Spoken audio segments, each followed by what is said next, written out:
নমস্কার। আজকে খুব উপকারী এবং পুষ্টিগুণ সম্পন্ন একটি সবজি সম্পর্কে কিছু আলোচনা করব। এই সবজিটির নাম হলো বিটরুট বা বিট।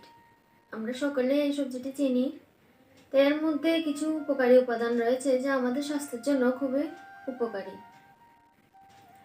এর মধ্যে থাকা লুটেন নামক একটি অ্যান্টিঅক্সিডেন্ট উপাদান যা আমাদের চোখের সমস্যাকে কমিয়ে দেয়। এর মধ্যে উপস্থিত নাইট্রেট যৌগ কোষে শক্তি উৎপাদক যে মাইটোকন্ড্রিয়া থাকে এর কার্যক্ষমতাকে বাড়িয়ে দেয়। এই বিটের রস আমাদের ত্বকের স্বাস্থ্যকে বৃদ্ধি করতে সাহায্য করে। এর মধ্যে থাকা ভিটামিন সি এবং অ্যান্টিঅক্সিডেন্ট আমাদের রোগ প্রতিরোধ ক্ষমতাকে বৃদ্ধি করে। রক্তশূন্য ব্যক্তিরা এই বিটরুটের রস অবশ্যই খেতে পারেন।